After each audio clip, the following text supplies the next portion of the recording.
remember the question? He said, what would you like to hear about, about other topics that you would like him to discuss today? Does anybody have? So, go ahead, Shubha.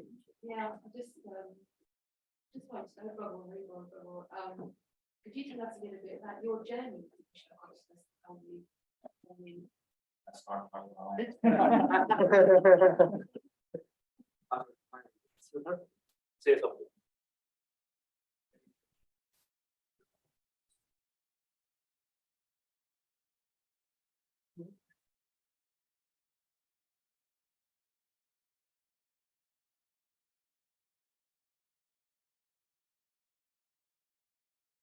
Yes, sir.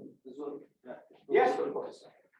A relationship between audience viewer and the breach of trust, and if you could touch upon the impact or relevance to the relationship generally between brothers. Sure. Based on relationship, because I also think we're thinking about relationships. Really, Ali should be happy.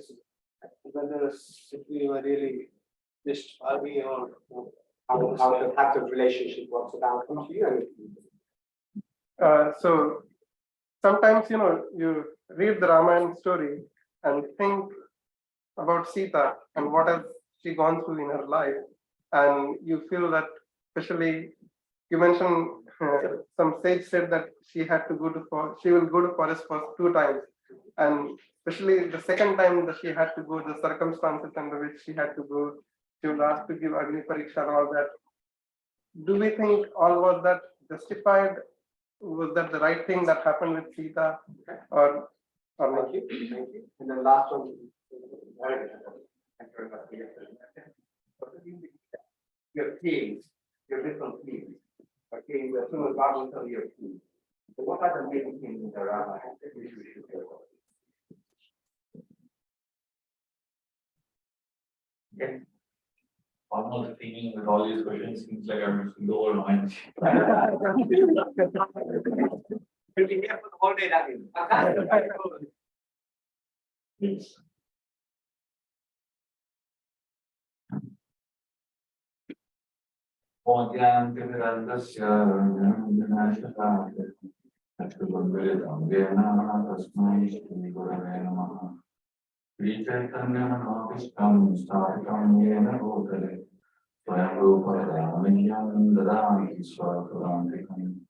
Vandeham Shri Kirtaha Padakamalam Hindurun Vaishnavam Sri Lobham Sarajata Sahagana Raghunatha Kantam Sativam Sarvetam Savarodham Bhajana Sahitam Krishna Kaitam Mudevim Shri Radha Krishna Pada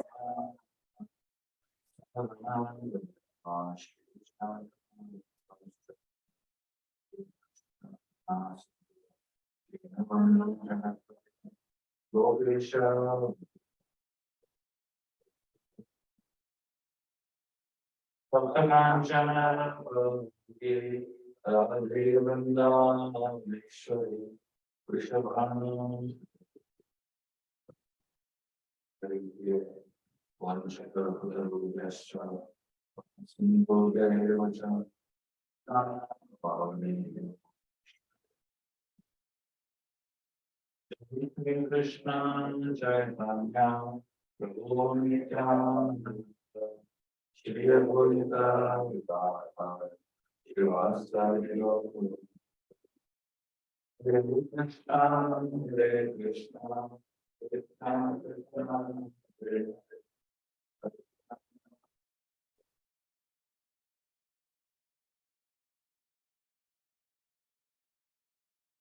I'd like to welcome all of you to the second session of the Ramayana course.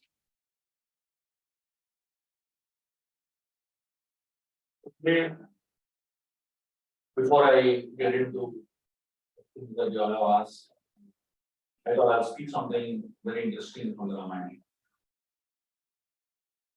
It is explained that when Lord Ram was walking with Sumantra towards Kaikeyi's palace. So just before the god, before Kaikeyi and Dasharath gave those two conditions to Lord Ram. So Ram was walking towards Kaikeyi's palace. In the Ramayana, at that point, Ram is described as Kula Deepak. Kula means dynasty, Deepak means lamp. He's like the lamp of the dynasty of Ayodhya. Why is he called a lamp? Lamp gives light, isn't it? But a lamp has a problem. The problem is that it needs wick and it needs oil to give light. The lamp cannot give light like that. It needs a wick and it needs oil supply. So the lamp doesn't make light on its own. So most people in this world, they are like lamps. They also shine like this. They need, just like the lamp needs wick and oil to give light.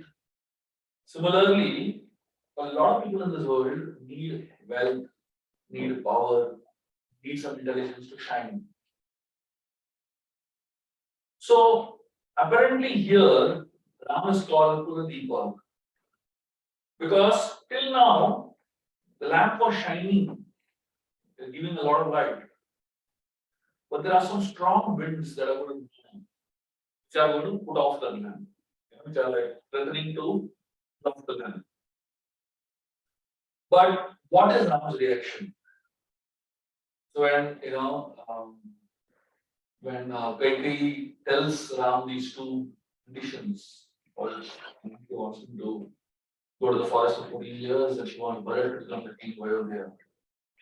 The moment Kaikeyi tells these two conditions to Lord Ram smiles.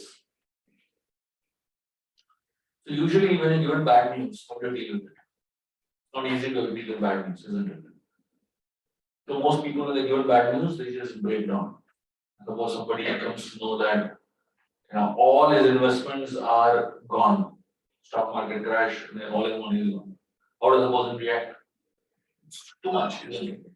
Suppose somebody is given the news that he has a very deadly disease, how do you react? It's pretty shocking, isn't it? It's not easy to deal with bad news. When Ram was given this news that he has to go to the forest of 14 years, he smiled. And he actually told Kaikeyi, thank you very much.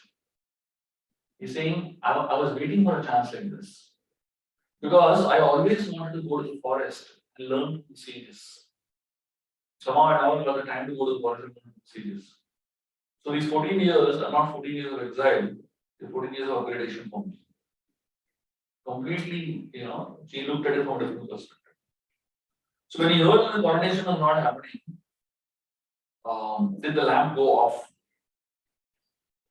Normally, when a person is in such a situation, the lamp will go off. Isn't it? Wind blows very hard, the lamp goes off. But therefore, when he hears this news that he has to go to the forest, at that point, Ram is not called to him, he's called something else. So at that point, Ram is called a money, a gem. Gem also shines, lamp also shines. So the difference between the shine of a gem and the shine of a lamp is that the gem does not need a vision on shine. It shines on its own. Right? It shines on its own. So if one shines due to some position, is a lamp. But if somebody shines without any position, is a gem. There are many people in this world that need a tag, need a position, need some kind of post to shine brilliantly. The moment you take out that position, then nothing. The shine goes away. But there are some people in this world who don't need any position to shine. They themselves are so good that they can shine without any position. When Kaikeyi says that you have to go to the forest. And Ram gets ready to go to the forest. He's out, he's leaving the palace of Ayodhya. At that time, even money is not enough to describe Ram. At that time, the Ramayana calls Ram as the son of the Sun dynasty. So, money, the light of a money spreads only in a small distance. If there's a diamond over here, the shine of the diamond is spread in a small distance. Like you put off all the lights, the diamond. It is like the shine spreads over a small distance. But the sun, how much the sun can cover? One sun that's all. The whole world can be lit up, right? So far, Ram has been shining like a diamond, like a money, but in a restricted area of Ayodhya. Now he is going out of Ayodhya. So the sun is going to shine to the whole world. Look at the intelligence with which Ramayana is written, isn't it? The progression from Kula Deepak, from a lamp to a diamond to a gem, and then from a gem to the sun. That's the progression of Ramayana. So, the lamp has limitations, the gem overcomes that limitation. The gem has a limitation, the sun overcomes that limitation. Right? So that's the way in which the Ramayana is written. The sun is compared to knowledge. There are two types of knowledge. There is something known as Siddha Gyan, and then there is something known as Sadhana Gyan. So, Sadhana Gyan has some difficulties associated with it.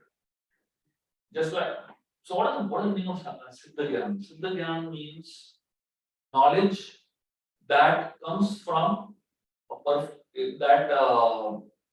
comes as a result of perfection. Somebody who is a Siddha. Siddha means they are like perfected beings, basically. So a perfected being has knowledge. What kind of knowledge will that person have? It's another level of knowledge. So all of us who are practicing sadhana, who are practicing spiritual life, who are practicing bhakti, because we practice spiritual life, there is some knowledge that we get. There is some knowledge that we acquire, basically. That's called sadhana gyan. So now the problem with sadhana gyan is that just like the sun gives light, it removes darkness. But the sun also has some difficulties. Sometimes the sun gets covered by clouds, isn't it? See it all the time. So the sun gets covered by clouds and it cannot give light out. And sometimes the sun is so hot that it burns everything. So these are the two characteristics of sadhana, of a person who is practicing. So just like the sun, sometimes the sadhaka gets covered by clouds. Not clouds, clouds. So many things that come to our life covers our knowledge. So we have all the knowledge. We have all the knowledge of the scriptures. But sometimes the cloud of desire comes. And then we know all the verses of Gita. But when we succumb to some temptation and desire, where do we remember those verses? Do you remember? Obviously not, isn't it? That's the problem with sadhana. Knowledge is there. It's not that knowledge is not there. It's just that it's covered over by the cloud. And then the second problem with the sun is that it gives so much heat sometimes. A devotee who has knowledge, sadhaka who has knowledge, he thinks he knows a lot. And he becomes arrogant as a result of that. So in the Ramayana, Sugriv is the Ansh of Surya. Sugriv is Ansh of Surya. And Ram is from the dynasty of Surya. So Supreme is called Sadhana Gyan. Ram has Siddha Gyan. I don't know if you know. Sun is connected with knowledge, right? Sun is compared to knowledge. Just like when the sun rises, darkness dissipates. Similarly, when knowledge rises, the ignorance dissipates. So the sun is always compared with knowledge, with the light of knowledge. So Ram also is from the sun dynasty only. Sugriva also is the son of the sun god. But there's a big difference between Ram and Sugriva. If somebody by mistake thinks that Ram also is from Suryavansha, Sugriva also is from Suryavansha, they are same. They are wrong. The one person from Suryavansha, from dynasty, he is the Gyan. He is perfected in his knowledge, in his understanding. The other person is Sadhana Gyan. That means his knowledge is always going to be either covered over by clouds, or it is going to be too hot to handle. So now, let me explain to you what I mean by these two things, in a little more deeper and a more clearer way, a more easier way for you to understand. So sometimes, because of clouds, it becomes dark even in daylight. So sometimes sun appears, and so when you come across some bad association, the sun gets kind of covered up. Like Sugriva, he was very grateful to Lord Ram when Ram killed Vali. Sugriva repeatedly told Ram, I want to help you find Sita. Please, let's start right now. Ram tells him, see, right now is the 4 months of the mass. Rainy season is just began. So let's start after the rainy season is over. So he says, okay. And then he goes into his palace and begins to enjoy himself. And he is so immersed in enjoying himself, he's forgotten his promise. He forgets to be grateful. So, sun is knowledgeable, has knowledge, but when you come across bad association, the knowledge is covered over. So all of us also have experienced this, right? When we are in the association of devotees, we behave differently. When we are in the association of non-devotees, we behave differently. So sometimes we wonder, are we devotee or not? It's a little confusing sometimes. Sometimes, so the same person is a devotee also and is a non-devotee also. So when the person is in association of good people, like if Sugriva is in association of Hanumanji, perfect devotee. He does very nicely. But the same Sugriva, when he goes and associates with his non-devotee friends, completely different. He was only differently, So now, suppose, like I remember in my younger days when I was just coming to Krishna consciousness, so I was like in this Sugriva phase of life, devotee or not devotee, I don't know what I am, So, so it was very strange that I had both the desires simultaneously. I wanted to, and imagine I lived in Goa, I know all places in the world. So I had all the beaches in the world to roam around with. I had a lot of friends, in college and people of my youth, And at the same time, I was coming to Krishna consciousness. It was damn confusing, what I want to be, do I want to, and I love both. That's the best part. I love being with devotees, I love being with friends also. That's what sadhana gyan is about, which is confused. So, some people have knowledge to clear the darkness of ajnana. But because of bad association, clouds of lust appear. Then their light of knowledge disappears. Now, this is Sugriva's life, typically. Now, the second problem with the sun is that it changes form constantly. The sun changes its form constantly. So, you don't see the same sun in the morning, afternoon, evening. The sun in the morning is different, afternoon is different, evening is different. The light and heat both are different at different times, isn't it? And so similarly, sadhana gyan has the same problem. It does not stay constant. Sometimes it increases, sometimes it decreases. Sometimes we act as if we are very knowledgeable, and sometimes we act as if we are so ignorant. The third problem with the sun is that Along with light, sun gives heat also. So when knowledge is without abhiman, it gives light. But when it rises with abhiman, it leads to arrogance. What is abhiman? So when you have knowledge, along with the knowledge you have pride, happens you more heat than light. There are some people who teach. It's supposed to be giving knowledge. From the Vyasasana, they are giving more heat than light. Fiery type of thing. And you don't feel comforted. You feel scorched more than comforted, isn't it? When some people preach to us, you feel more heat than light, isn't it? The sadhana jnana can be compared to the peak heat of summer sun. And siddha jnana can be compared to the cool temperature of the winter sun.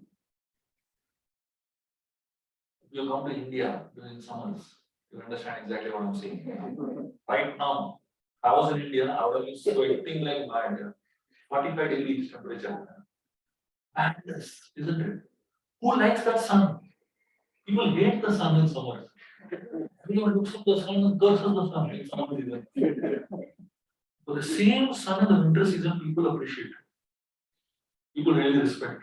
People wait for the sun to rise in the winter season, isn't it?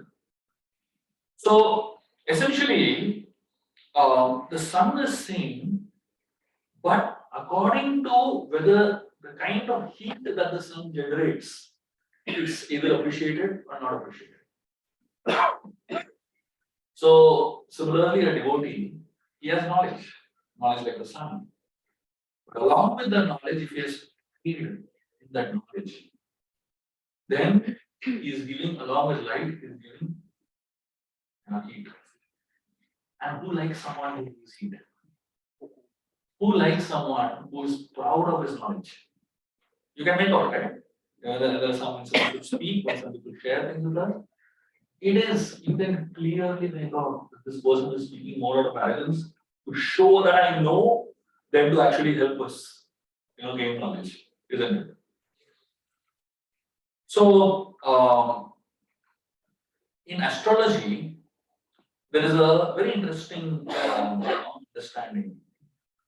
So, when Ram speaks, when Ram gives knowledge to the world, his knowledge gives hope.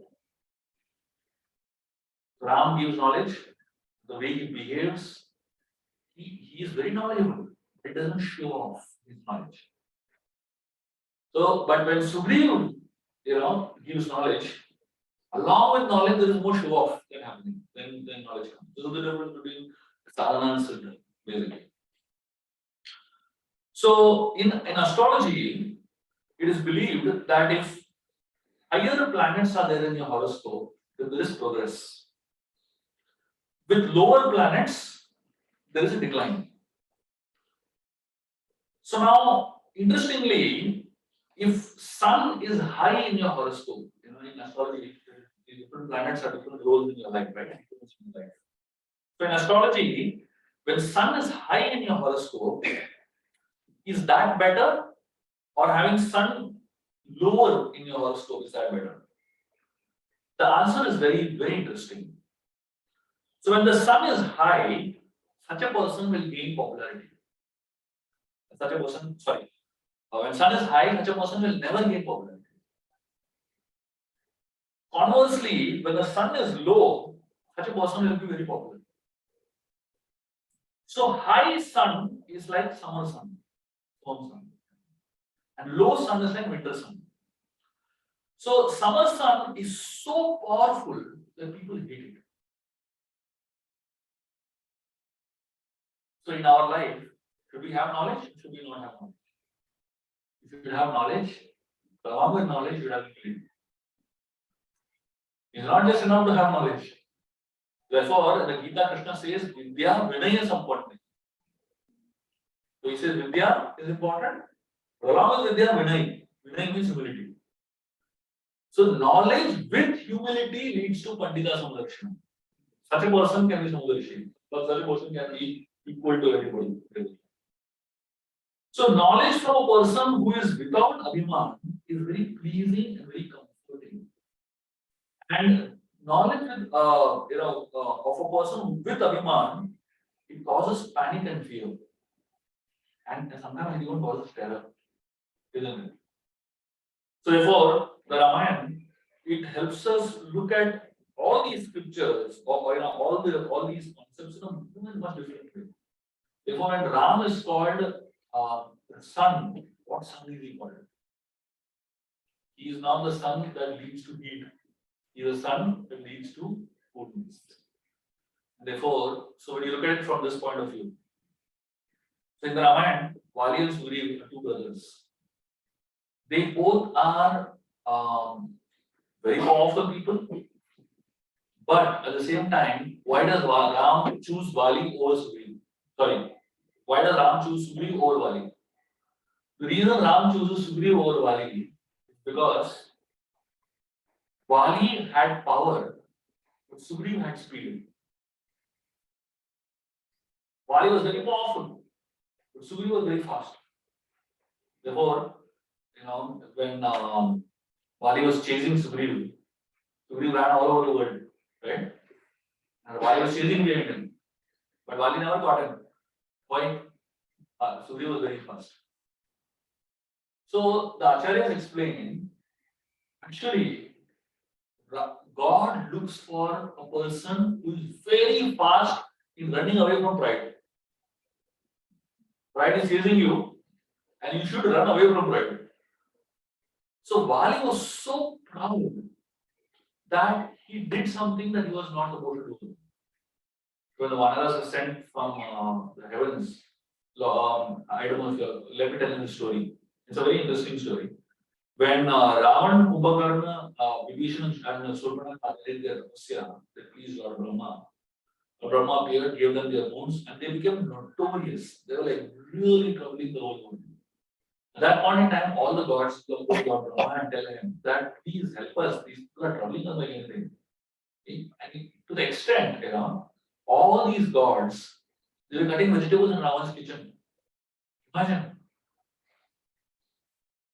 Indra, Varuna, Chandra, Surya, they are cutting vegetables. What power Ravan had? It was really powerful. So all the gods went to Lord Brahma and they said, please help us. We can't handle this guy. Brahma said that I can't help you all, but let's go to Lord Vishnu. He will definitely help us. And as soon as Brahma said that, Lord Vishnu appears on his Garuda carrier. And now the gods didn't even pray to Vishnu. Before they prayed only, he appeared. And Vishnu appeared, he came with three things in his hand. So Vishnu has four hands, right? But he came with three things. He came with Shankha, he came with Chakra, and he came with Gada.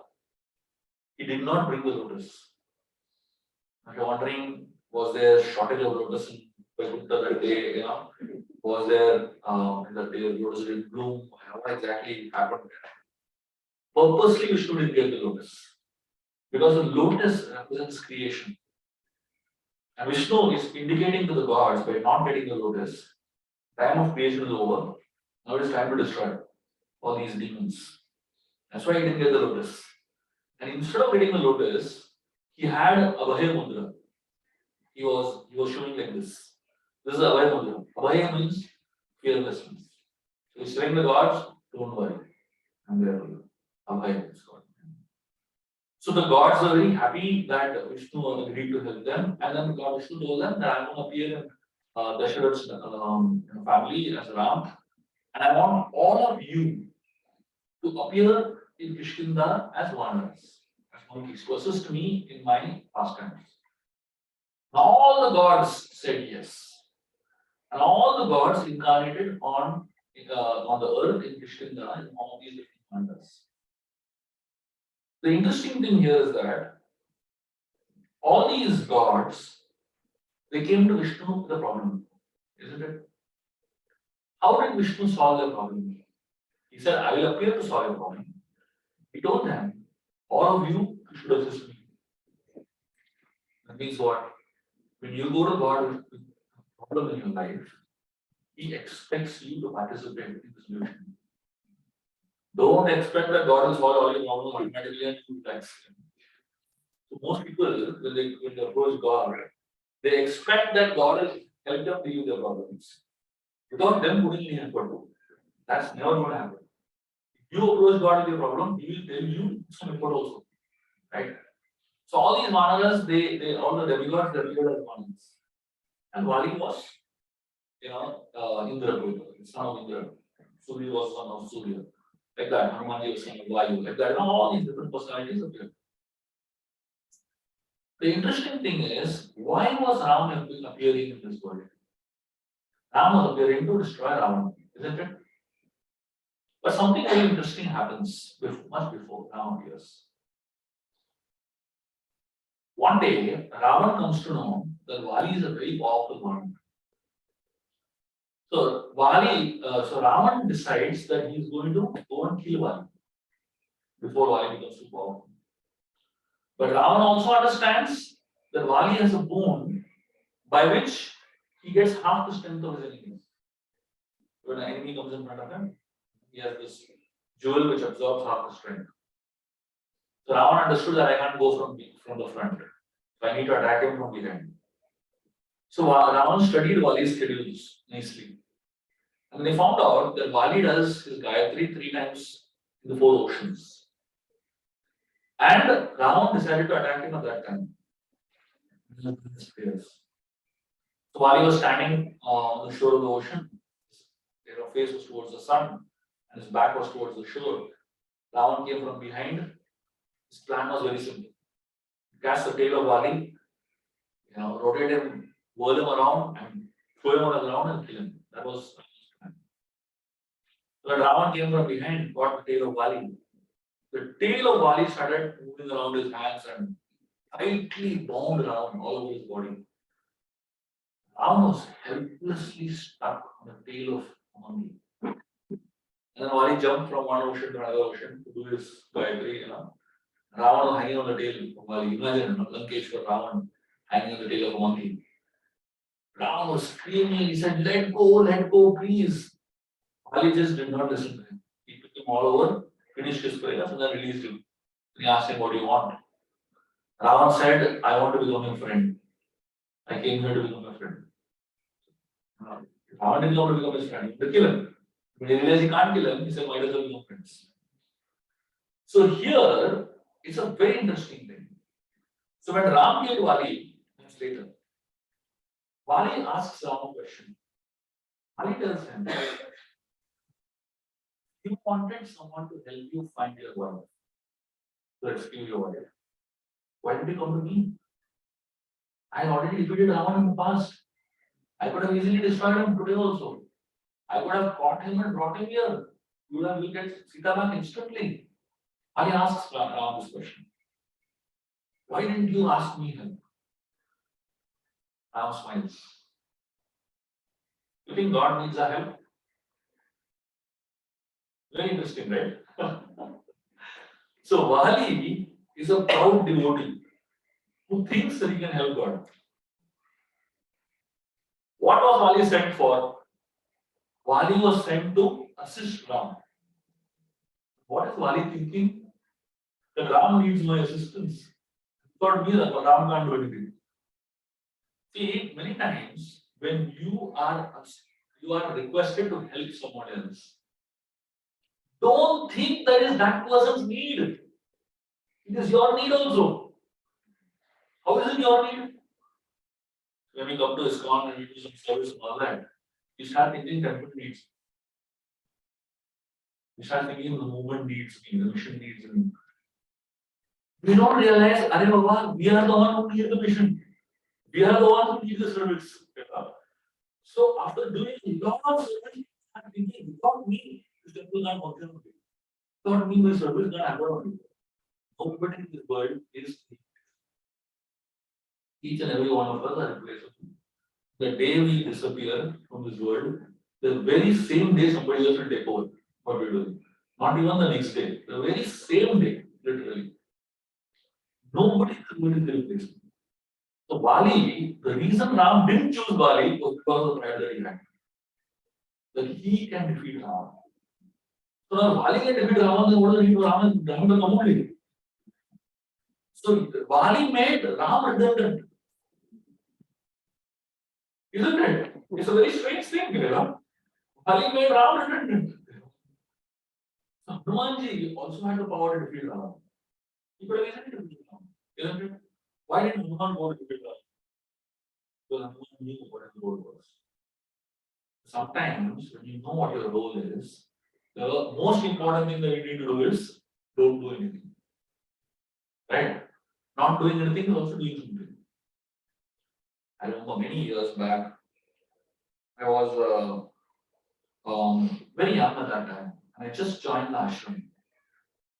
And so before joining the ashram, I used to do a lot of in Goa. I used to, organize events. I used to organize Rathayatra, I used to organize Janmashtami events and all that. And then I joined the temple. So I shifted to Mumbai, and Janmashtami came. So naturally, during Janmashtami, I would be there in Goa for years, for days together, organize everything. So that particular year, when I joined the temple, I came with another senior devotee to Goa. And as soon as we landed, I dropped my bag and was running to go and organize things. So the senior devotee asked me, where are you going? I said, I have to organize the Janmashtami festival. So he said, just sit here. Don't go. I said, no, not me. How can the festival happen? I have to be there. We have to be there. He told me, give me a book, from instruction. Read this book and learn 4 verses in this book and tell me. I was getting angry. I said, come on, such a big festival, the whole festival is not real. You don't know how it will happen. He said, just sit here. We learn these verses and tell me. I was like, you're not disturbed, Anyway, I didn't do much, so I sat there and learned those verses, And then in the evening, we went for the festival together. And I was amazed. The festival was as perfectly organized as ever. I went as a guest. I was just dazed. I learned a very important lesson that day in my life. So here is Vali, who the reason Ram didn't choose Vali is simply because of this. He thought he can do something that even God, needs to put effort to do. So Ram eliminated Vali and accepted Sugriv because of this one very important reason. The fact that Vali was old and Sugriv was weak. And by being weak, Sugriv actually was more qualified. Sometimes when we think that we are not so capable, that actually is a very attractive quality. That actually is a very attractive thing to have, And when we think that we're very capable, and when the thought that I'm very capable, I'm very powerful, I'm very, I'm irreplaceable, these thoughts make us very arrogant. And in that arrogance, we lose our connection with God. We lose our, our connection with the Supreme God. So when Vali was chasing Sugriv, he ran all over the world. And finally, he came to Rishikesh mountains and he took shelter of the mountains. So the interesting thing is that later on, so Sugriv has been hiding from Vali on this mountain, and Hanumanji and 4 other ones are there with Sugriv. And while they stay in the Rishikesh mountains, then Ram Lakshman come there, and Hanumanji brings Ram Lakshman to meet Sugriv. So when Hanuman meets Ram Lakshman below the Rishikesh mountains, Hanuman tells Ram Lakshman that please come and help Sugriv. I will take you all to Sugriv. The Acharya has explained, ideally, we should go to God, isn't it? Do you find God coming to us? And have you found Radha Gokulananda coming to your home? You have to come to them, isn't it? So Ram is asking Hanumanji, is it not that Sugriv should come to me? You are telling me I should go to Sugriv. It should not be the opposite way. Sugriv should come to me. Hanumanji says, yes, my dear Lord, Sugriv should ideally come to you. But so usually patient comes to a doctor, isn't it? But in some cases, the patient is so sick, doctors come to the patient. The Sugriv is so disturbed, so weak. Please, you come to him. Then Hanumanji takes Ram along with him to Sugriv. Sugriv is on the mountain and Ram comes to meet Sugriv. Sugriv comes out from the cave, to meet Hanuman. And this guy, very interesting, Sugriv disguises himself as a human being. He doesn't come in his Vanara form. He comes in a human form. Why he does like that? There's a very interesting reason why Sugriv disguises himself as a human being. Because according to Sugriv, being human means looking human. There are many people in this world who think that being human means I look like a human being. Sugriv disguised himself like a human being and came in front of Ram. You think just by looking like a human being you are a human being? So Valmiki Ramayana actually raises many moral and ethical questions, by using these stories. A lot of people in this world do their first times, isn't it? Nowadays people wear t-shirt also, being human. Just by wearing a t-shirt, they are human.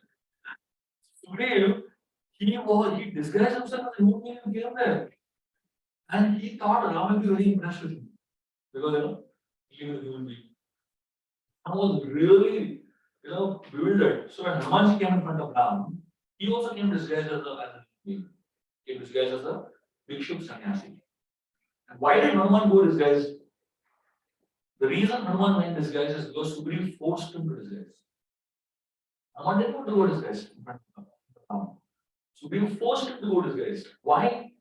Because Sugriv told Hanumanji that if Sugriv thought Ram Lakshman were enemies of Sugriv, right? They were friends of Vali. So he said, if you go in the disguise of a Bhikshuk sannyasi, you go dressed as sannyasi, Ram Lakshman will have no faith in you. And they will tell you the truth because you are dressed as sannyasi. So Sugriv doesn't believe in authenticity. He doesn't believe in authenticity. He believes in disguises. Why he believes in disguises? Because all his life he has only seen people who are disguised, who are not authentic.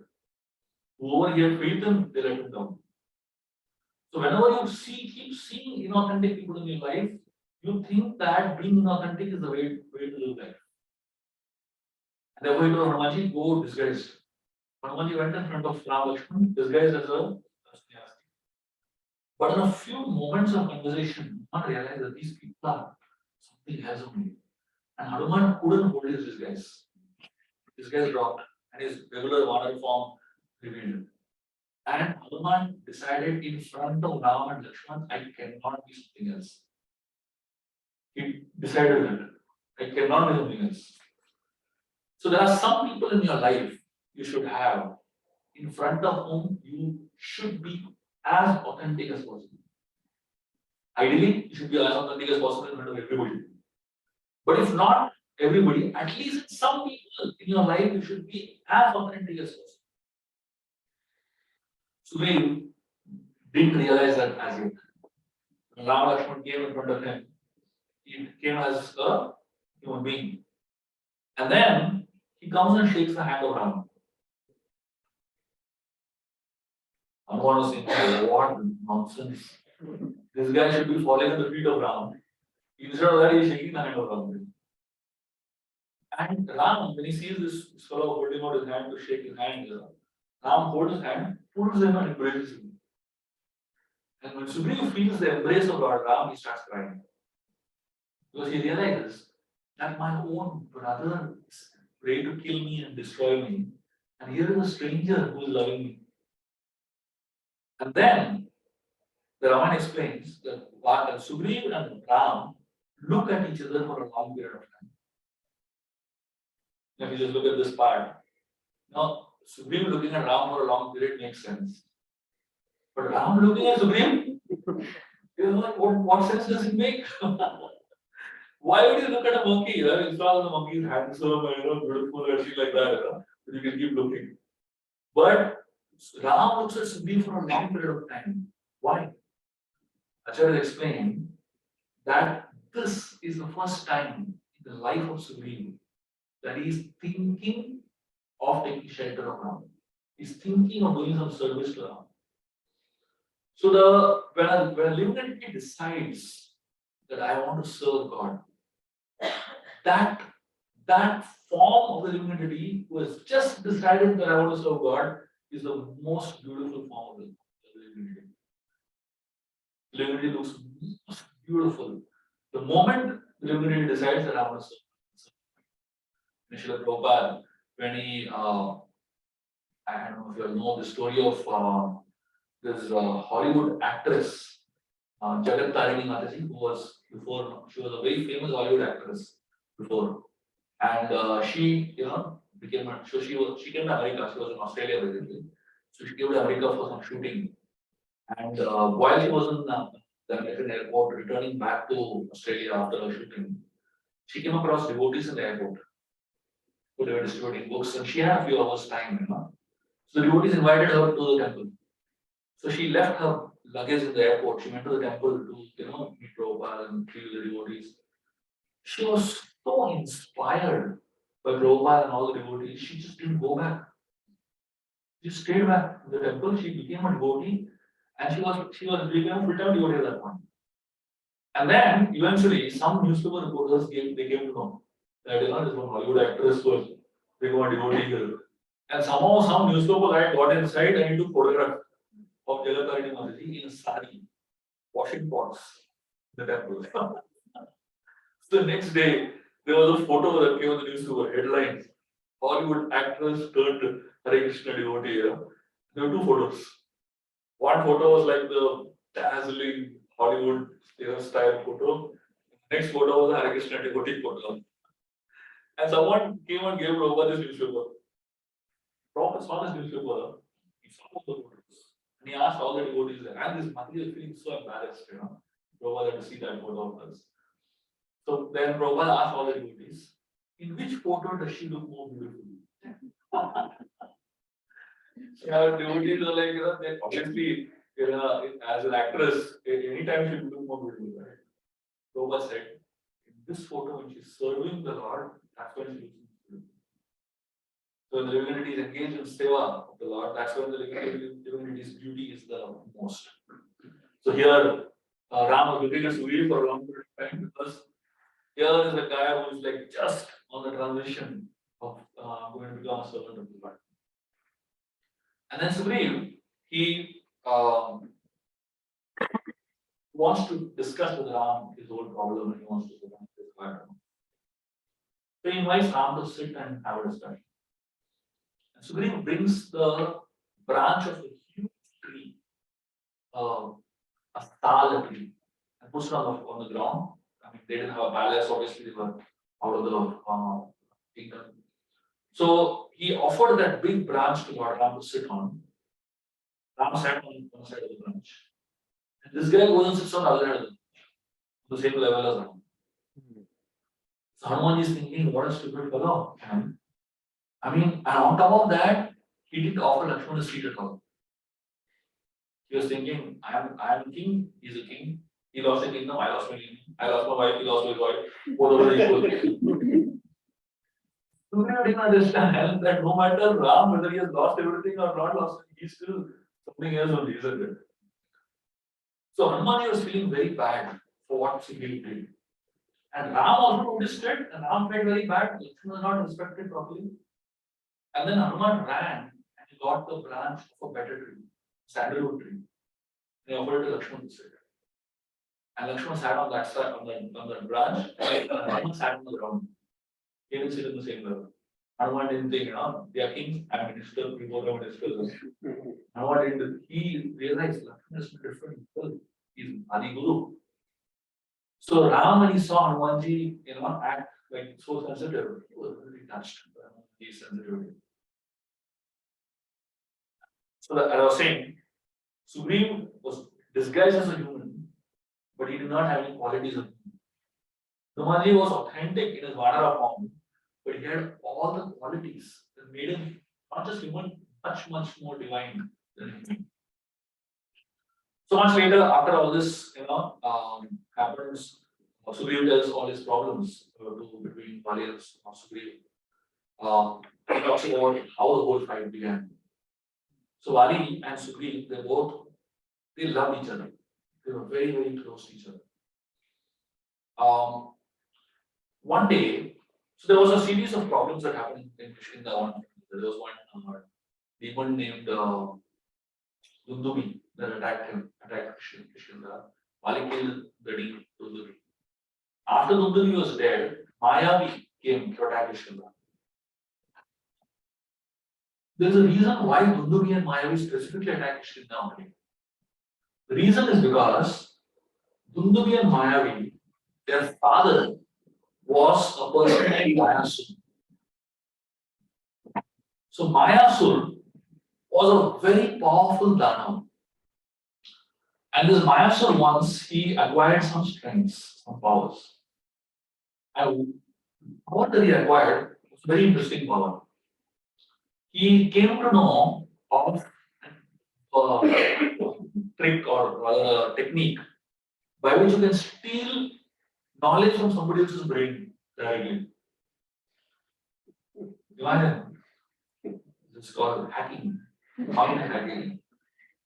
And he learned this technique from his Guru Shukracharya and he implemented it on his Guru only. He stole the knowledge of architecture from Shukracharya's brain.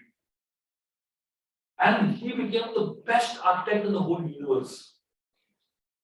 So Mayasur, he became really, really good in whatever he created. And somehow this fellow, he once went to Indra's court. And there he fell in love with an Apsara named Hema.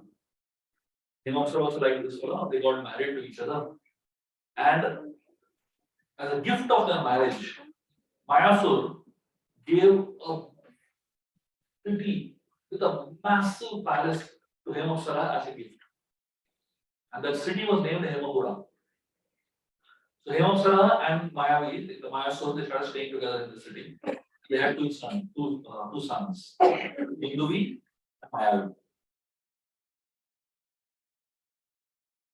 Both these sons became like their father, obsessed with powers and strength. So Mayasur was more obsessed with intellectual power. These two sons, Dundubi and Mayavi, they were obsessed with physical powers. But all three of them were desperate to become the most powerful people in the world. Imagine 3 men in one family, all three obsessed with power. What happens in their family? So Hemapsara was thinking, I wish I had a daughter. I could have trained the daughter the way I want to train. At that point in time, Lord Vishnu comes and gives them. And there's another backstory to it. The story is that Ravan had pleased Lord Shiva. He worshipped Lord Shiva. He did a lot of purpose to please Lord Shiva. And finally, when Lord Shiva was pleased with Ravan, he asked Ravan, what do you want? Ravan asked for 2 moons. The first moon he asked for the Atma Linga of Lord Shiva, the special form of Shiva Linga that comes from the heart of Lord Shiva. And the second moon Ravan asked for was, he said, I want your wife Parvati. Imagine, here is somebody who is pleasing Lord Shiva. And what is he asking for? And for Shiva's wife only. Shiva was bewildered. But he had no option. He had already promised. So Shiva handed over Parvati. Ravan was taking Parvati and this Atmalinga along with him. And Lord Vishnu, he intervened. He came to the form of Ravana. He stopped Ravana in between. And this elderly Brahmana asked Ravan, what are you doing? Where are you going? So Ravan said, I just came back from Lord Shiva. I pleased Lord Shiva, and he's giving me his wife Parvati and the Atmalinga. This Brahman started laughing. He said, oh, you also got fooled by Shiva. Ravan said, what do you mean by fooled? So he said, nowadays Shiva only gives duplicate stuff. He doesn't give anything original. Ravan said, what do you mean by that? He said, this is not original Parvati. Original Parvati is somewhere else. This is duplicate Parvati. And Ram was didn't want anything duplicate. He kept Parvati down. And he said, tell me where I'll get original. And then Vishnu told him the original Parvati is with Himamsura and Mayasur in their house. Vishnu created a beautiful girl. He transformed a frog into a beautiful girl. And the girl was named Mandodari. And so she was creation of Vishnu, basically.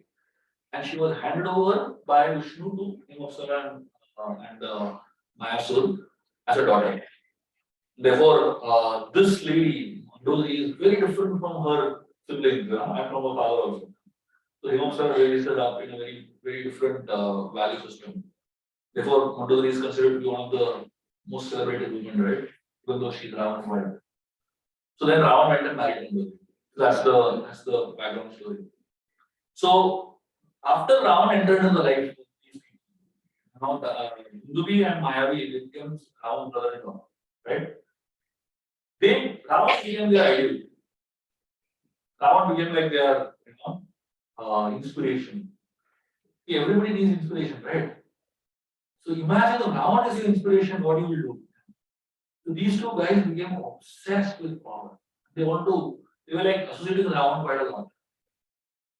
In the meanwhile, Indra was very upset with Mayasur because of what he has done.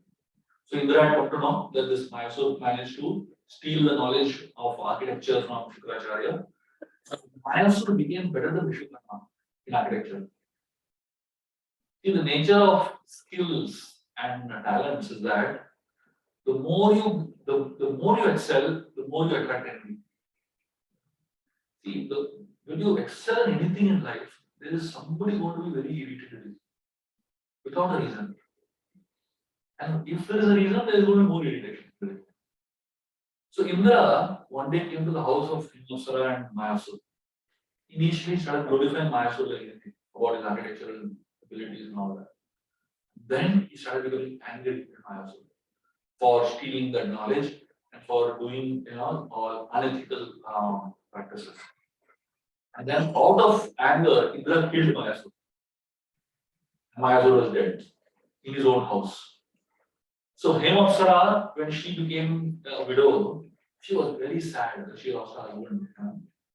And Dundubi and Mayavi, they became very angry that their father had been killed by Indra. And they wanted to take revenge. That was the reason they attacked Vali. So now a lot of people don't know the background story. There is a family revenge story going on also parallelly here.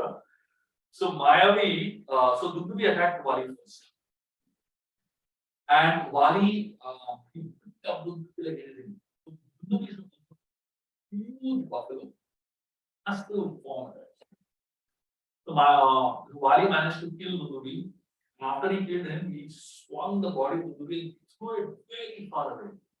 The body of Dundubi landed in Matanga Rishi's ashram, the Rishi mountains. So when you throw something like that, you can't perfectly aim where it will fall, right? The guy least expected it will fall in the ashram, Matanga Rishi.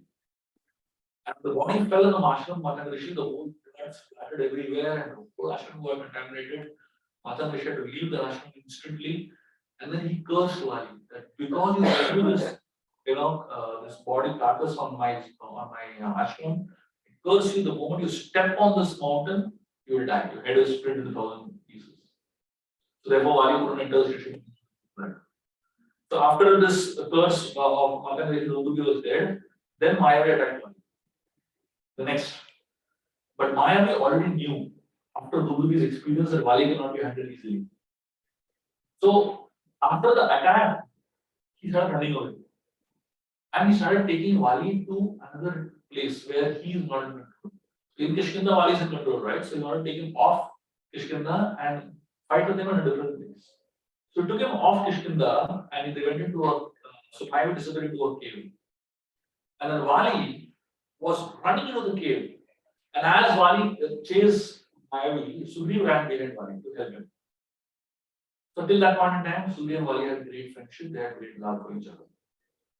So when they reached the edge of this cave and Mayavi went in, Wali told Sugriv, stay outside. You stay here, I'll go fight inside, I'll come back. Now why did Wali not take Sugriv inside? For a very simple reason. He didn't want to share credit. If Sugriv went into the cave, he would go back and tell Krishna, right, that we both went and fought and killed him. Wali hated sharing credit. He wanted all credit for himself. This time outside till I come back. And then Wali went in. Wali told Sugriv one thing very, very interesting. He told him, if I die in the battle inside, you will see red colored blood come out. And if Mayavi dies inside, you will find white colored blood come out. So this was Wali's condition that he kind of told as they were warning. And Wali went in, for 1 year he was inside. No sound at all. And for 1 year, Sugriv was waiting outside. Imagine. You had no idea what's happening. After 1 long year, he hears a loud scream. And it sounded like Wali. It sounded like Wali.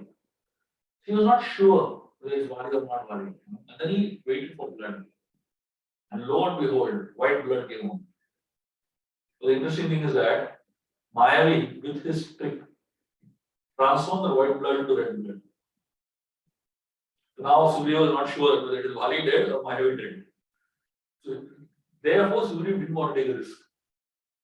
And therefore, he sealed that cave with a huge boulder. He sealed it with mountains and boulders so badly, he sealed it so that Mayavi doesn't come out. So he was scared that he will not be able to deal with this. Wali couldn't kill him, then was the question of he killing him. So he just left it there and ran away from there. But inside, Wali had killed Mayavi, and Wali had won. When Wali was trying to come out, this whole thing was sealed. And that's when Wali realized that this guy, he did it purposely to kill me, so that I don't come out from this cave. And then when Wali somehow broke open that cave, he came out and he reached Kishkinda. By that time, Sugriva had already been coronated as a king. He was sitting on the throne. And Wali now saw Sugriva sitting on the throne. And his perception, what he thought, he got convinced about it. He got convinced that Sugriva is wrong. See, whenever you decide something about a game, you need 2 or 3 proofs. One proof usually is a doubt, But if you prove that one thing, you get 2 or 3 other proofs, then you take it for sure that there is a wrong intention. Before that, it is good if we can clarify. Everyone has a story to tell, isn't it? And in everyone's story, they are the heroes. You will not find a single story where the person who is telling is a villain. There is not a single story in this world where the person narrating his own story feels like I'm a villain. Because some psychopaths may have the story like that, but usually, even psychopaths, when they have their story, they are only heroes. So Wali, he saw the whole thing from his point of view. From his point of view, he is a hero, Sugriva is a villain. Sugriva saw it from his point of view. He realized that I'm not a villain. He fell at Wali's feet, in fact. He said, I'm sorry, please stay back in the kingdom. He was handing over the kingdom to Wali. And he was telling him that he made a mistake. Then he made a mistake. He fell at Wali's feet so many times. But Wali, instead of agreeing or instead of hearing him, he started kicking him so badly. And Sugriva realized, if I'm going to be here, I will be dead. Then he started running. And Wali was so angry with Sugriva, he chased him across the world. Every single country in the world, every single continent in the world, Sugriva Wali ran across. And the interesting thing is that much later, when Vanara army goes in search for Mother Sita, Sugriv is able to give them direction of every corner of the world. I'm just impressed. I'm asking, how did you get so much knowledge of every place in the world? You know? Sugriv is saying, I ran from Bali, that time I saw everywhere. So all of us, we travel also. Can we remember anything? You go on holiday to some place and come back, you forget half the places of that place. So this guy, while running in fear, what a sharp memory here. He remembered every single spot in the world. That is how brilliant Sugriv was. So finally, Sugriv ran all over the world. Chased them all. Finally, Sugriv realized the solution is in this backyard of me. The Rishimukha mountain was in the backyard of Rishimukha. It was the only place the Valley couldn't step in. This news, this particular curse, nobody knew of. Sugriv came to know about this curse much later. Otherwise, he would have directly ran to Rishimukha mountain, right? He came to know about this curse much later. Often, solution to many of your complex problems of life are just next to you. You search all over the world for solutions. The problem solution is right next to you only. But you can't see it. The Bhagavatam calls it as Pashanapina Pashyati. That means you can see, but yet you can't see. So many of us, when we go through problems in our life, the solution is right in front of us. But not always you can see the solution. You can perceive the solution. For that, we need blessings. We need some guidance. So Sugriv settled down on this mountain and he tells this whole story to Lord Ram and tells Ram, my dear Ram, please help me fight and get my kingdom back and get my wife back. Ram tells him, yes, I will help you. And then Sugriv says, but Vali is so powerful. How will you kill him? Ram says, I'll kill him, don't worry. He says, no. I won't believe you like this. Can you prove it to me that you will kill him? Historically, this is the first time when God has to prove that he can do it. Ram said, tell me what do I need to do to prove it? And this guy is telling, I will tell you how powerful Vali is. He takes Ram to a particular place where the dead body of Dundubi was lying. And of course, it's a big heap of bones now. So Sugriv says, if you can throw this dead body of Dundubi a little distance away, I'll believe that you can do it. Ram just flicked his toe a little bit with the toe of his feet. Just one little flick. And the carcass of Dundubi flew 80 miles away. Sugriv was impressed. He said, wow. And then suddenly he had a doubt. He said, that time when Vali threw, it had flesh and blood and all. Now it's only bag of bones.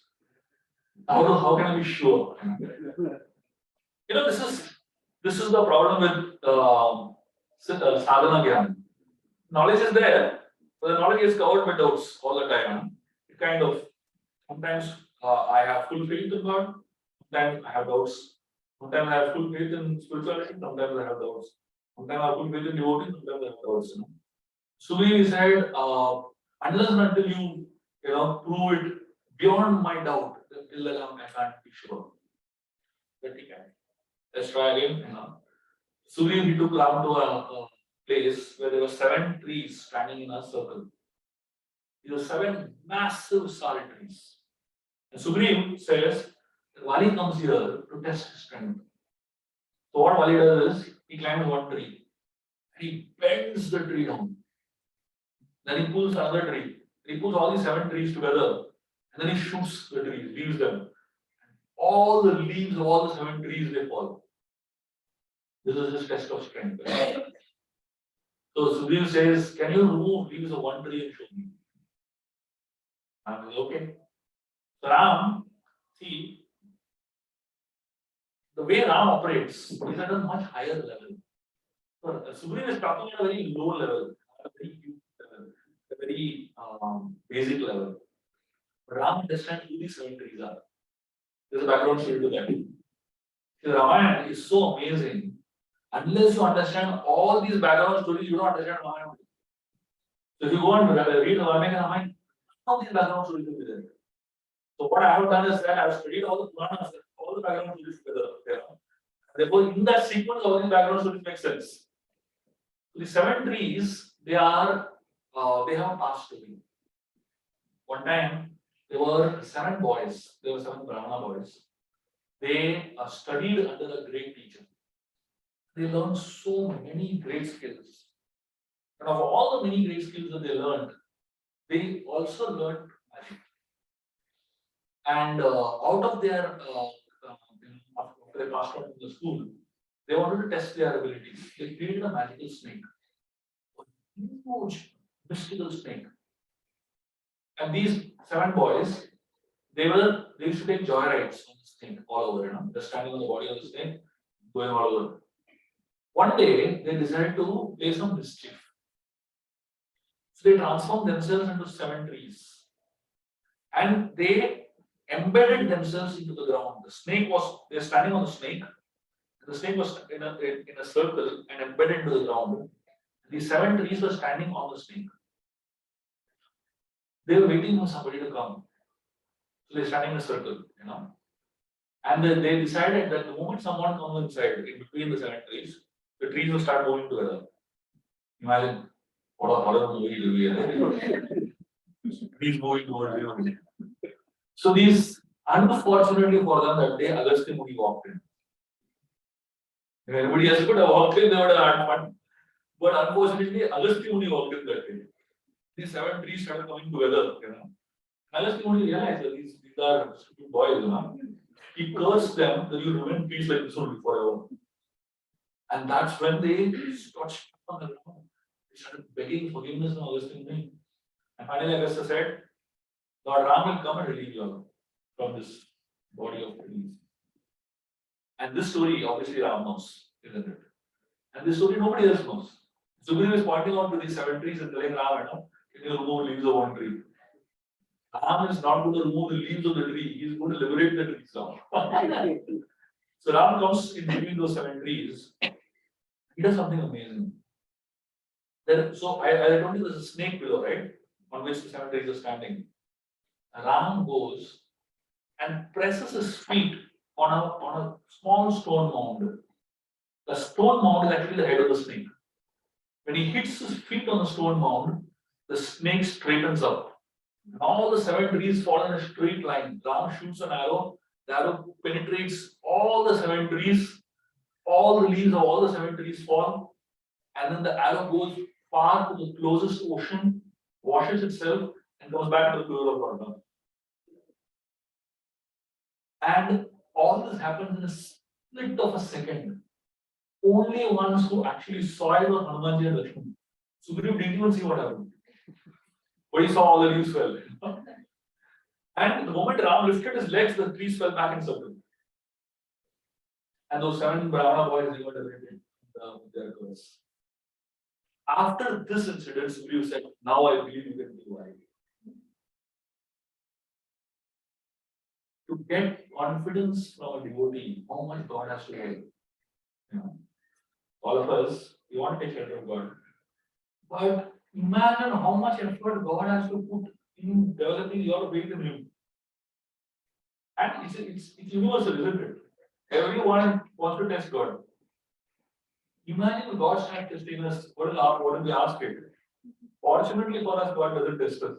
He just accepts our intention, he just accepts our devotion for whatever it is worth. So we finally he agrees. So we ask Ram, what should I do? Ram doesn't go and fight with, all Vali for a fight. He says, my dear Ram, I will call him for a fight, but what will I do? He's going to beat me up. Ram doesn't, don't worry. Call him for a fight, you fight, I will kill you. This is what Krishna's message in the Gita is also. Nimitta Marma Rasa Visaji. He tells Arjun, you be an instrument in my hand. The message of the Gita, message of the Ramayana are exactly the same. In fact, I once did an entire course on understanding Gita to Ramayana. Every verse of the Gita has a story in Ramayana to explain. So every single verse of the Gita you can understand through Ramayana is one of the best commentaries in Bhagavad Gita actually. So anyway, so here Lord Ram he tells Sugriva that you go fight and kill him. Sugriva says fine. He goes and shouts, he come out. And Wali comes out. Wali is wondering, how come this fellow has come to challenge me? He's performing so badly now. So anyway, Wali comes in front of him, beats up Sugriva like anything. Sugriva is trying somehow or other, waiting for Ram to shoot the arrow. Ram is hiding at the back, and he's also waiting. Now the Hanuman, Lakshman, all of them are there with him, Guru, Neela, and other. Now doesn't shoot on the arrow. Ram is telling them stories. How two brothers should not fight. People are wondering when is Ram going to shoot arrow? He's getting beaten out there so badly. And then finally, when he's so badly, Ram is shot. And then Vanas, they are bewildered. Why is Ram not shooting? Why is he moving away? Sugriva by this time understands that nobody is going to help me. I better help myself. And he runs.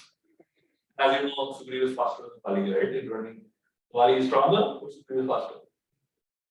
Sugriva comes again to Rishimaka Mountain. So Rishimaka Mountain is a border that Vali can't cross. And in the Rishimaka Mountain, Sugriva comes to Lord Ram and asks him, why did you do this? I had so much faith in you. Why did you do this to me? You didn't want to kill them, you should have told me. I'm not one. Unnecessarily, I got killed. Ram goes and see, fine. I wanted to kill you. Both of them were very similar. I didn't know who was who. I didn't want to kill the wrong person. So for a moment he thought, that makes sense. But if you actually study it properly, Vali and Sugriva didn't look similar. They were not twins. They didn't look similar at all. Born to different fathers, And more than anything else, Vali had a necklace around his neck, which had the power to appear enemies. Sugriva didn't have it. There was no question of Vali and Sugriva looking similar. And we know that Ram doesn't lie, isn't it? Ram is taking action when he says. So why did Ram say like that? That both of them look similar. Ram was not speaking about similarity in physical appearance. He was speaking about similarity in mindset. What is the similarity in mindset? Both Sugriva and Vali both were disrespectful. That was similarity. So Vali was arrogant, that we all know. But Sugriva also was arrogant. That's why he was so insensitive to Lakshman. That's why he was so insensitive even in his dealings with Ram. Ram felt this one needs some punishment. So how do you punish a devotee who is like this? Ram had let him get beaten a little bit. So he got beaten badly, black and blue. Ram felt now he's being red. And then Ram told Sugriva, see, because you have you look similar, I want some differentiation should be there. Some differentiation. So Ram told Lakshmana, why don't you make a garland of flowers and put up Sugriva? He'll look different. So Lakshmana went and made a beautiful garland of flowers and leaves. And he got to Sugriva, Sugriva bent his head down, and Lakshmana put the garland. Ram considers that as Sugriva bending in front of Lakshmana asking forgiveness. And then Ram tells Sugriva, now you look different. It's not that he looked different because of the garland. He looked different because Vali would not have bent. Sugriva bent. So the difference between Vali and Sugriva is that Sugriva can say sorry, he has made a mistake. Can ask forgiveness. Can bend. Sugriva knows his weakness. Vali can never bend. Vali can never ask forgiveness. Vali can never say sorry for a mistake he has made. Therefore, Ram says, now you look different. And then, Ram said, Sugriva again to bed. Sugriva went, what? Vali is thinking, what the hell? Lakshmana got beaten and again is not the same day. Then Tara told him, this is not Sugriva speaking.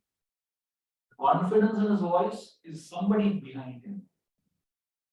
many times we tend to, when we tend to behave very confidently, it can be borrowed confidence, not be our own confidence. So many times when we think that we are full and great, without understanding that our greatness is because of somebody else behind us, we make mistakes. Wali, he again gave the challenge of fight against screen. And as soon as Wali came, the first thing Wali did is tore off the guardian. As soon as Wali said, what nonsense, fight with Garland around your neck, Who is the fight, Everybody goes to wrestling match with Garland around your neck. Speechless. Wali tore off the guardian. Sudhir was thinking, how am I going to manage now? But now, when our Ram knew different with the guardians, not physical point of view, but from mindset. And eventually, Ram, he shoots an arrow. It is explained the speed at which Ram moved that arrow, knocked the arrow on his bow, and shot the arrow, and the arrow went and hit Wali's chest, was so fast that everyone standing next to Ram, nobody even realized when Ram did it. It was so quick. When the arrow entered into Wali's chest, Wali beat him on the stone to kill him. So then the arrow entered into his chest. Wali drops the view, got hold of the arrow and was like falling off. It is explained in those days, Kshatriyas, they would shoot arrows. In every weapon of every arrow of theirs, they would write their name. The name would be written. So that the enemy, when he is dying, he knows who has shot him. Imagine if you get shot and you don't even know who has killed you. So Wali, he tried to pull out that arrow embedded in his chest. See who shot him. And then Wali saw the name. In his mouth, the word Ram comes and he collapses. The moment the arrow enters into Wali's chest, Wali undergoes a transformation. His arrogance goes away, his pride goes away, all his anger, all his desires, everything goes away. And he assumes a very calm disposition. Interestingly, we all know that when we hear the holy names of the Lord, when we chant the holy names of the Lord, ideally the holy names goes into our ears and it's supposed to go into our hearts, right? Wali is the only devotee where Ram's holy name directly went into his heart. Wali didn't chant and all that. It's great. Ram now went into his heart. Imagine what a interesting way of transformation. Because the story is a long, long story. But in a sense, the purification of Wali happens at this point. And Wali and Ram have a long conversation, very beautiful and very long conversation. And read it in the fourth book of my Ramayana series. There's an entire chapter, actually, in fact, there are 2 chapters, where Wali and Ram are having a discussion. This is the only discussion in the entire universe where the person who's being murdered is speaking to the murderer, asking reasons why you murdered me. And Wali asks all sorts of questions that anybody can ask Ram. Ram gives clarification. For a lot of people who think, why Ram killed Wali not hiding, you read this discussion between Ram and Wali. In fact, Wali asked those questions so that in future nobody can blame Ram for this. Ram actually gave a proper explanation to it. That is how we see that the Ramayana is so deep and so profound at so many levels spiritually. Hare Krishna. I'll stop here. Any questions? I think I didn't answer all the questions. I'm sorry, but hopefully whatever I answered has helped you all understand. So for those who wanted to understand the banishment of Sita episode, my suggestion to you all is I have made a video almost about 35, almost about 1 hour, where I speak on the controversies of mind. Especially this banishment of Sita episode, I speak on this episode from 15 different angles. How to see this one event from 15 different angles, basically.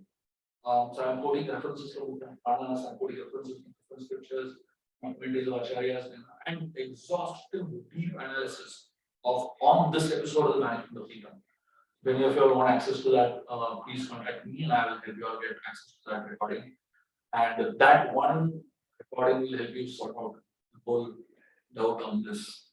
People only have two problems with Ram, why he banished Sita and why he killed Valima, why he, that's all. Otherwise, people don't have a problem with Ram. People have a lot of problems with Krishna. But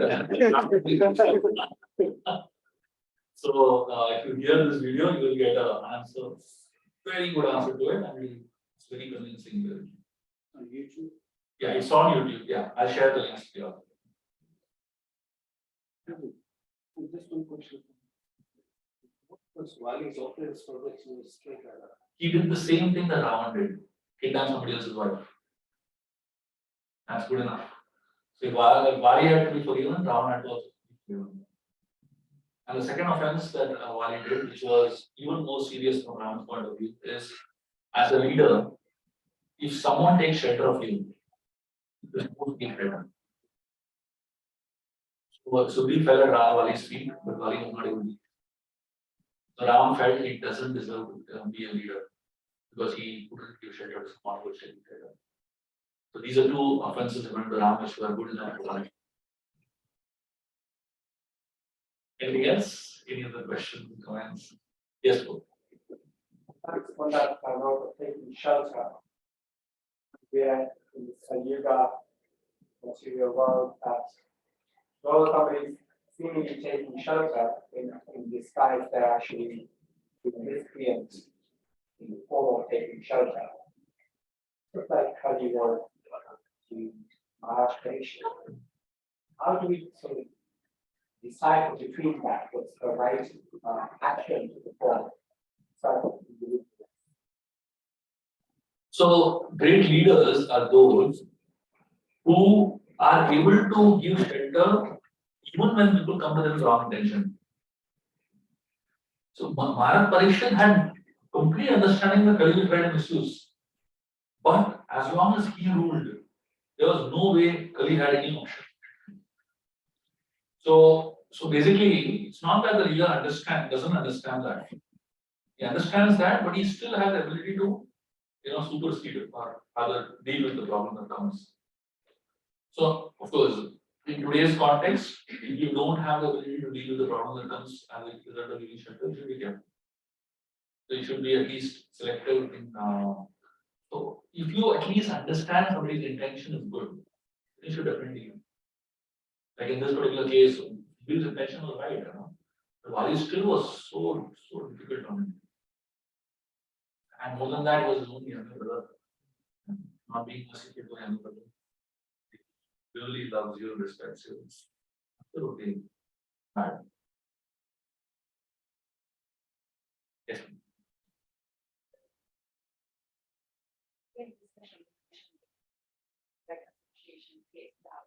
Very good, and your son, not straightforward like that.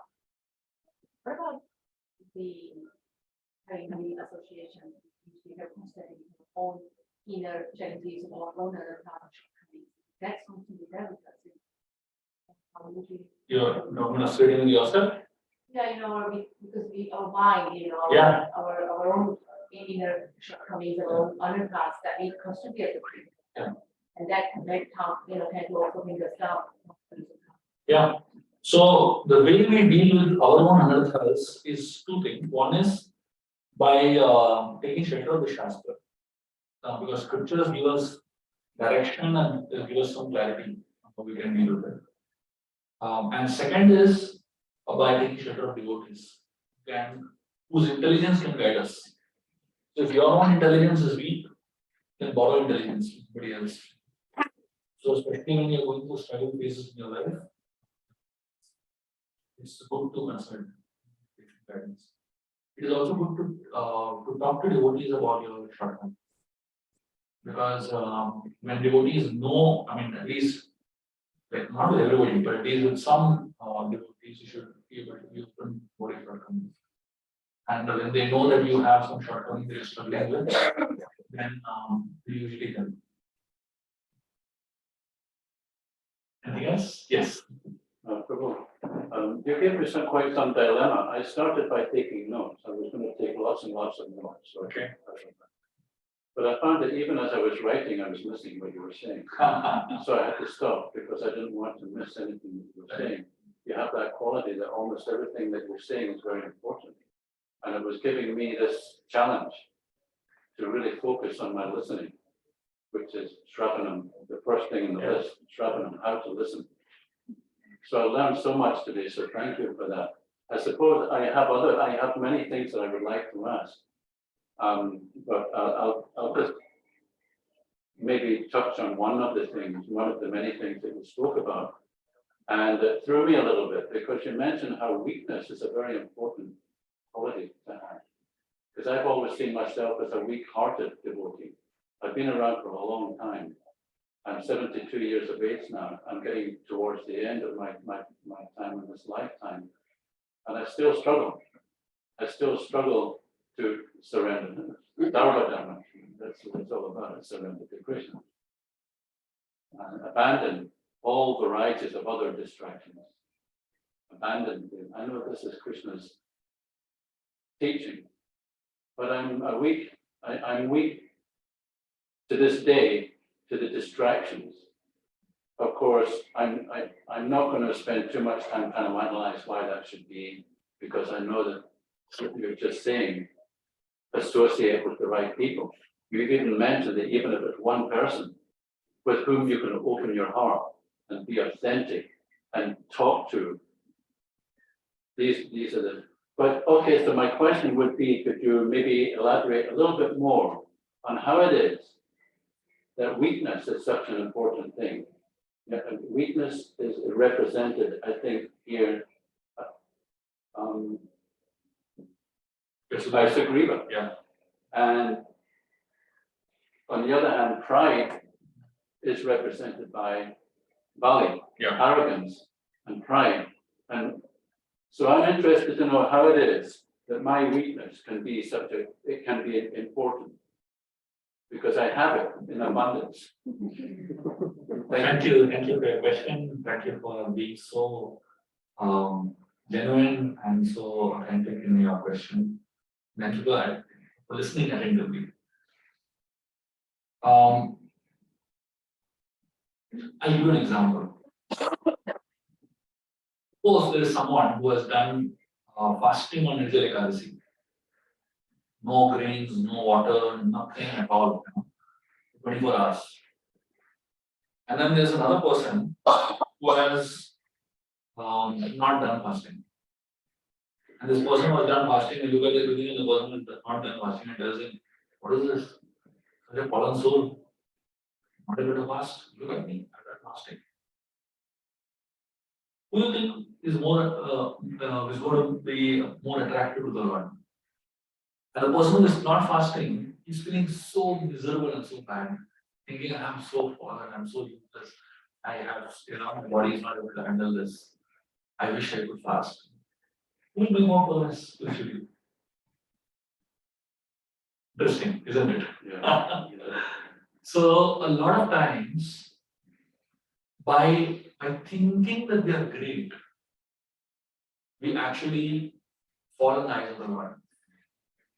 By thinking that I am useless, lot to do, I have a lot to progress, we actually rise in the eyes of the Lord. It's like a mother, she gives more preference to a child who is a little weaker than to a child who is powerful and strong, isn't it? That's how it is. So the Lord is like our mother, and especially the weak children, the Lord takes us a little more because they need a little more care. Okay. Yes. Somebody with pride is responsible for his action. But in fact, we know that nothing happens without Krishna's mercy and will. By being pride, you're actually dissociating the past activity. The person who is weak, he knows that he's really subject to the ways of the world, and only Krishna can help him. Absolutely. Absolutely. Thank you. Yes. You mentioned that there's two types of people, some that can apologize really quickly and responsibility whereas others, don't aren't able to do that. So how do we forgive those which don't take accountability? And that can hold back to spiritual progress as well. Reaching more. So you're talking about some people are not accountable. No, some people can apologize and people can defend, Okay. and then others They don't ask for Yeah. forgiveness. But then how do we, if we want to progress and not hold back to these situations either? So how do we then forgive them that we're not doing this? So if somebody is done wrong to you and I'm not asking forgiveness, do you forgive them? Forgiveness is not done for somebody else's benefit. Forgiveness is done for the government. So you don't forgive because you want to help that person. You forgive because you don't want to hold on. When one was killed, Hanumanji goes to meet Mother Sita in the forest. And he tells Mother Sita that I've killed, Rama's killed Ravan, the war is over, you're free now. You tell me what should we do with all these 700 Rakshasis who are around you? So these 700 people, they have been troubling Sita like anything for the last 11 months. Torture her like anything. Hanuman tells her, should I beat them up? Should I scratch them? Should I bite them? What should I do with them? Sita says, forgive them. And Hanuman is like shocked. He says, they have troubled you so much. What do you say forgive them? Sita tells Hanumanji, it is not their fault. They had a bad master because of which they were behaving badly. They get a good master, they'll behave well. So she says, forgive them. So the interesting thing that the scriptures teach us is that when we forgive someone, we are letting go of something that is heavy weight in your heart.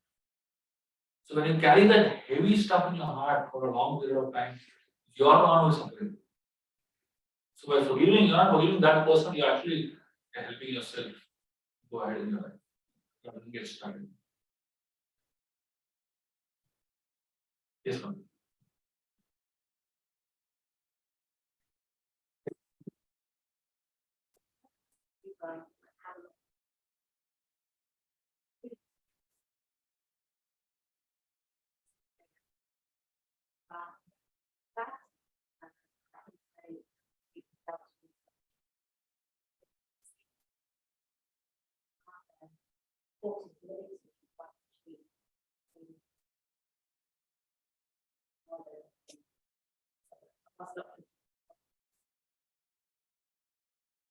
So it got me thinking about in terms of growth and lives, in terms of, in our daily dealings, whether it's the workplace, we are faced with, I am too, like egotistical people who show a lot of pride. And when you face with those sort of people, you can become quite hard-hearted, like in terms of how you interact with individuals. So in some ways, like we can be quite soft-hearted if there's somebody who's quite compassionate, you have the opposite, I guess, characteristics, you can be quite soft-hearted. But then again, if we face with people who show a lot of pride and ego, then they become quite hard-hearted. So my question is, like what Lord Ram did there was in a very subtle way show how we could be humble. So how do we become soft-hearted in our dealings with people who are showing a lot of pride and ego and become quite proposed in the same way Lord Ram? We can get us some and our own consciousness to deal with that in our own mind without having any thoughts against that person. In my understanding, the heart of a mother is a very compassionate heart. And it's a heart that really thinks about the welfare of our children. So when we look at other people around us, ideally, if we want to be acting in the best mood, the best spirit, we should carry the heart of a mother everywhere. That means whoever we look at, even they are behaving very badly and they arrogant, right, proud and all that, we should still feel compassionate towards them. Remember, proud people are pretty insecure.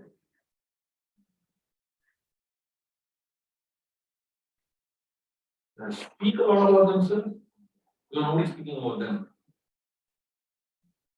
So usually pride enters to the ears. So proud people are always wanting to hear about them.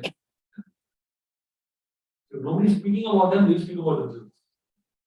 Huh? So if you don't hear, you speak. And therefore, when you look at people who are very proud and are very arrogant, instead of feeling angry at them, you should feel bad. It simply shows that they're not evolved, right? And a mature, what is the difference between a child and a very and an adult? If someone is behaving immature, what does it mean? It means they're not grown up. If somebody is not grown up, he is, childish, immature. Do you get angry on them, or do you feel compassionate for it? Ideally, if you are, evolved, you feel compassionate. The Ram doesn't feel angry. He's compassionate towards the problem. And he deals with them. Just like he does with Bali, very proud guy. Dealt with them like a father disciplining his guy. Yeah. But at the same time, in his heart, had no anger towards Bali. He had no, malice towards Bali. He had no hatred towards Bali. Even for Ravan, he didn't have that. When Vibhishan, at the end of the Ramayana, and Ram killed Ravan, and Vibhishan did not want to cremate Ravan. He said, I don't want to touch this fellow's body. Because he was so alarming, so bad. You know what Ram tells Vibhishan? Ram tells him that all differences, all, good and bad exist till a person is alive.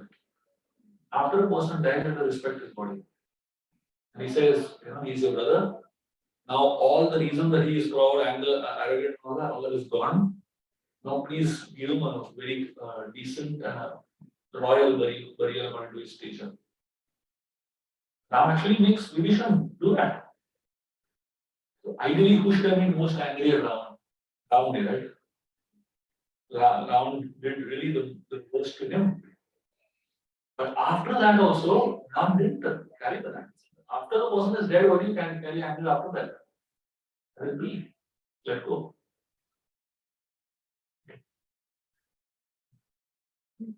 Yes, sir. A humble request if you have time.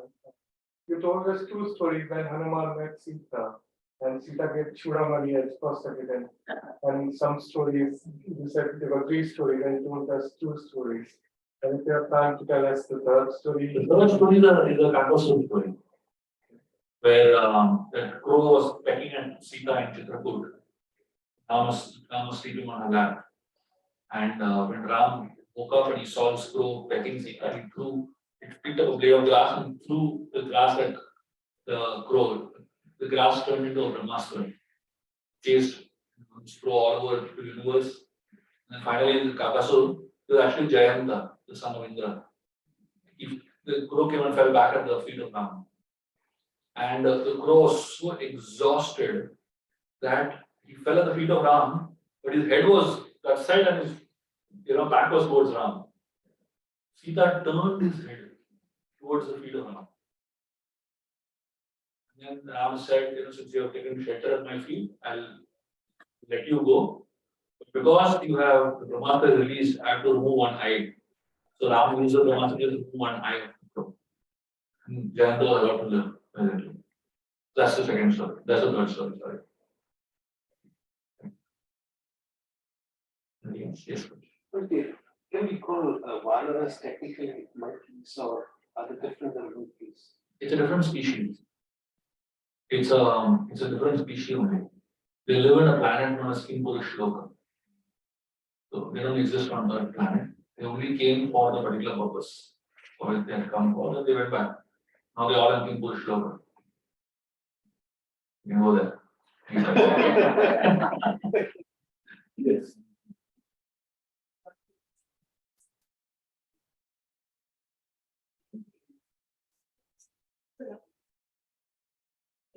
Lord Ram wanted to give a boon to Hanumanji. And Ram asked for any boon for what you've done for me, I want to give you. And the boon that Hanumanji asked Lord Ram is, as long as your glories exist on this earth, and as long as your holy name is being sung, please give me the boon that I be allowed the opportunity to attend all the Ramakatha and Ramnam ever. Anywhere there is Ramakatha going to be there. Right now in this room, Hanumanji is very much there. Yes. This is separate, more question about Krishna. So often we get those that don't accept Krishna as supreme personality of Godhead. Who have a problem towards Krishna, like we mentioned, many problems towards Krishna. How do you deal with those kind of people? Like how, like we get this quite often that, well, Krishna was a playboy, he had many girlfriends. How can you be God? Like, how do you various kind of challenges? One thing is to answer. For everything that Krishna did, there is clear, logical, and deeper answers to it. So, if you can sit and discuss those deeper answers, then there will be a clarity. Obviously, they should be willing to hear. Some people, they are not willing to hear. They say things, they are not really willing to hear. If you come across people who are not willing to hear, then you can't help. Right, wasting your time on that. That is why one of the offenses is to preach to somebody who's faithless. Right? One of the offenses are holy names. So you have to gauge whether the person is receptive or not. If the person is not receptive, don't waste your time. They will end up offending Krishna even more. But if the person is receptive and is open to hearing answers, everything is logical answer. Everything is logical. Yes. Thank you for enlightening session over the last 2 days. So if I may ask, do you want to share any top 2 or 3 workplace tips from Ramayana for us? Workplace tip. Yeah. One of the simple workplace tips is to respect everyone. Now Ram, the way he read to the Bhaktivedanta was so amazing. He taught through this whole idea of Sugriv getting beaten up. The first thing he instilled in the Vanaras is the idea that you respect everybody who's with you. The Vanaras are not used to respecting right now. That's the first thing Ram instilled. So one thing that you can really talk about is being respectful to one another. The second thing is keeping your vows, keeping your promises. So if you say that you will be in the meeting at 2 o'clock, and then you're missing 2:30, that shows that you don't really care, isn't it? Yeah. So sticking to time is something that could be a very important thing. So Ram, when he spoke something, he did it. No question of not. And the third thing I personally is when Ram moved out of Ayodhya, he got to move around the whole, whole territory, hundreds of thousands of people. The Koshal province, was huge. The Ayodhya, the city was the capital, but the kingdom was massive. Ram, by walking around, he actually got to visit the deepest parts of the kingdom. So, for a leader to be very successful, one has to learn to connect with people in the lower surroundings also. So, usually what happens is people are sitting in glass cabins, they don't really connect with people on a hard-working level. So, if you really want to be successful in your workplace, it's important to learn to connect with everyone who is even remotely assisting you in your work. Yeah. Thank you. Thank you. Yes. Last question. Yes. Yesterday and today also mentioned the importance of opening your heart to somebody, or very few people. You cannot disclose your inner thoughts, but you need someone who you could be yourself. But you might have also realized in your experience that sometimes there are trust issues. You may have opened your heart to somebody and then you realize that you become the talk of the town. And then it puts you on the back foot and you start doubting everyone, even though someone is genuine, but because you had a bad experience, you can not now trust people. So how do you come out of that situation? When a child falls, and a child is learning to walk, they fall, they keep falling, right? They get up again. So normally the way life works is no matter how many times you fall, you have to learn to rise again. So in relationships also you might have bad experiences, but you have to learn to trust again. Obviously you have to learn lessons. So you should be a little careful before putting up your heart for big things. For the small things, test, and don't trust immediately. You can take a time to develop your trust. And when you see that a person is respectful for small things, eventually you can open up for big things. And also what happens is, every human being, there's a cultural context in which they are brought up. Sometimes the culture in which you're brought up allows you to be confidential, allows you to be trustworthy. Sometimes the culture in which you're brought up doesn't allow you to do that. So a little background check on who the person is and what kind of cultural background he comes from. To understand what I want, what whom to trust, whom not to trust, right? So doing some due diligence using intelligence helps.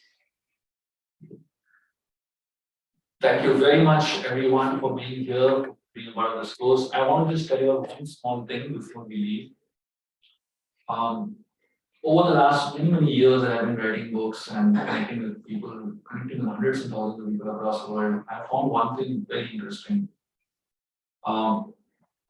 Books form a solid bond between human beings and knowledge. I know people across the world. I once went to Slovenia. I don't know where it exists. So I went to this one forsaken place now, some remote village in Slovenia, and somebody there told me, I have all your books. And I read all your books. There was a young girl, like a 14, 15-year-old girl. I was amazed. I realized that when we have books with us, we may not read them, but somebody will read them. And I also realized that the world of books is a very powerful world, and it's a world that is dying, unfortunately. It's really dying, especially with all the OTTs and all the movies and all the entertainment industry. There is so much gaming and all that. People are not reading books, and I feel very strongly that we should encourage people to read books. How do you encourage them? By gifting it to them. So I always tell people that instead of giving plastic items, instead of giving some iPads and wisdom glasses as gifts on birthdays and weddings and any kind of occasions, Mother's Day, any kind of occasion, it is good to give books. So I would highly urge all of you all to start developing this habit of giving books to people as gifts. Because these are the most powerful gifts you can give in life. Especially books that are filled with knowledge and filled with a lot of practical application of the knowledge. We must encourage and we must inspire people to read, especially the younger generation. So one of the reasons I started writing books is because I felt that in our ISKCON society, we have so many scriptures, we have so much books of knowledge, but not too many books that our younger generation would be happy to pick up and read.